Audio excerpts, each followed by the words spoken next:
আমার মা কইতো মানুষের পায়ের শব্দে ভূত পালায়। কত কইছি কয়খান ঘর ভাড়া দাও, লোকজন আসুক থাকুক। না, আমার পোলা আইব, মাইয়া আইব, নাতি আইব, পুতি আইব, থাকবো, দাও ফুর্তি করব। নিকি দাদা ছাড়া 3 বছরের মধ্যে আমি তো করে টিকিটাও দেখলাম না।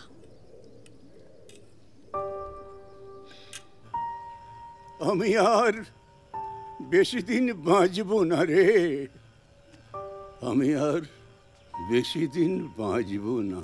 ক্যামেরাম্যানকে আসতে দাও, ক্যামেরা অন করি, তারপর হয়ে যাবে। কি অদ্ভুত! ক্যামেরা অন করিস নি? বেশি কথা বলবি না কিন্তু, ক্যারেক্টার থেকে বেরিয়ে যাবো আমি শেষকালে। উফ বাবা, ঠিক আছে শোনো, বেশি না, হ্যাঁ হালকা সেন্টি, বাগবানের মতন, ঠিক আছে? জ্ঞান দেবি না, তুই আমাকে অ্যাক্টিং শেখাচ্ছিস? আমি যদি অ্যাক্টিং করতাম না, তোদের এই উত্তম কুমার কবে ফুটে যেত। হ্যাঁ, বুঝতে পারছিস?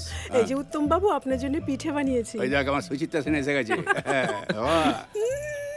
কি হলো? কি করছেন আপনি? না মৃত্যু পথযাত্রী, তাই না? শোনো তাহলে যাই, ভালো করে ফাটাতে হবে কিন্তু। বাবা ফেটে তো আছেই। Ready, action. আমি বোধহয় আর বাঁচব না রে। ডাক্তার হাত তুলে দিয়েছে। তোদের ব্যস্ত জীবন থেকে আমি একটু সময় চেয়ে নিচ্ছি। আমি যাবার আগে একটিবার তোরা আয়। শেষ নিঃশ্বাস ত্যাগ করার আগে আমি আমার দলিলটা তোদের সবাইকে দেখাতে চাই। ঠিক আছে না, একটু ছড়িয়েছো, তবে ঠিক আছে, লাস্টেরটা ভালো।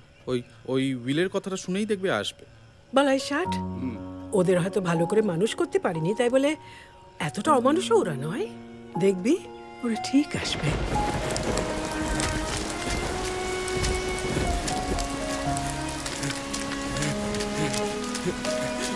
জীবন মরণে সীমানা ছাড়ায় বন্ধু হে আমার রয়েছ দাঁড়ায়।